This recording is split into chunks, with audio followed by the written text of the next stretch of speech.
کیسے ہیں آپ؟ اللہم صل علی محمد النبی الامی وعلی آلہ وسلم تسلیما۔ محترم سامعین، ہم نبی کریم صلی اللہ علیہ وآلہ وسلم کی حیات مبارکہ کے بارے میں پڑھ رہے تھے۔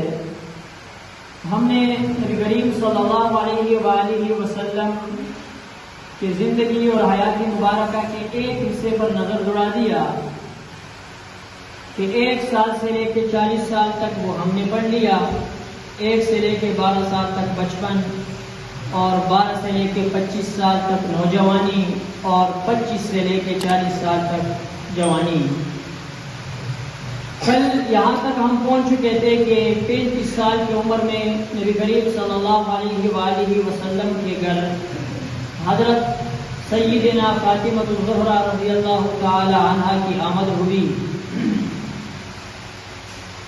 اس کے بعد نبی کریم صلی اللہ علیہ وسلم کی عمر جب 40 سال کو پہنچتے ہیں تو نبی کریم صلی اللہ علیہ وسلم پر اللہ تبارک و تعالیٰ کی طرف سے وحی نازل کی جاتی ہے اور انہیں نبوت عطا کیا جاتا ہے۔ یہ بات پہلے بھی آپ کے سامنے ذکر کر چکا ہوں کہ نبی صلی اللہ علیہ وآلہ وسلم محنت کیا کرتے تھے۔ تھوڑا سا بھی موقع ملتا کبھی کہاں کا سفر کیا، کبھی کہاں کا سفر کیا، بکریاں بھی چرایا کرتے تھے، محنت اور مزدوری کیا کرتے تھے۔ پھر جب خدیجہ الکبریٰ رضی اللہ تعالی عنہا سے شادی ہوئی، مالدار خاتون تھی، ان کا خرچہ نبی کریم صلی اللہ علیہ وسلم پر نہیں تھا، تو اللہ کے نبی صلی اللہ علیہ وسلم فارغ ہوئے تو اللہ کے نبی نے اپنا زیادہ تر وقت اللہ تبارک و تعالیٰ کی عبادت کے لیے دیا اور اس کے لیے غار حرا کا انتخاب کیا۔ 10 دن یا اس سے کہیں زیادہ کہیں اوپر وہیں پر رہا کرتے تھے خلوت میں اور عبادت کرتے تھے اللہ تبارک و تعالیٰ کی۔ جب کھانے پینے کی چیزیں ختم ہو جاتی واپس آ جاتے گھر میں، خدیجہ الکبریٰ رضی اللہ تعالی عنہا پھر بنا دیتی، وہ دیتے، پھر چلے جاتے۔ اور ان دنوں میں اللہ کے نبی صلی اللہ علیہ وسلم رات کو خواب دیکھا کرتے تھے اور وہ خواب صبح اٹھتے ہی روز روشن کی طرح صحیح سچ ثابت ہو جاتی۔ جو ہی خواب میں دیکھتے وہی صبح ہو جاتا، وہ کہ سچے خوابوں کا آنا شروع ہو گیا۔ جب عمر بالکل 40 سال کو ہو گئی تو اللہ تبارک و تعالیٰ نے جبریل امین سے کہا کہ چل۔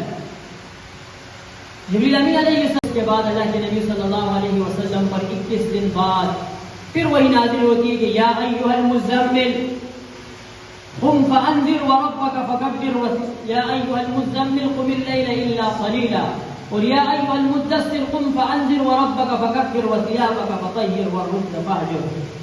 اب کھڑی ہو جائے اور دعوت تبلیغ کا کام شروع کرے۔ تو اس وحی کے نازل ہونے کے بعد اللہ کے نبی نے 3 سال تک دعوت تبلیغ کی، لیکن وہ خاموش تبلیغ اسے کہتے ہیں، خاموش انداز میں۔ کبھی ایک کے گھر گئے، کبھی دوسرے کے گھر گئے، کبھی ساتھی سے ملے چھپکے چھپکے میں، کبھی کسی سے ملے۔ یہ اعلانیہ طور پر نہیں، شرک تھا، کفر تھا، جس کی بحث اس کی لاٹھی کا نظام تھا۔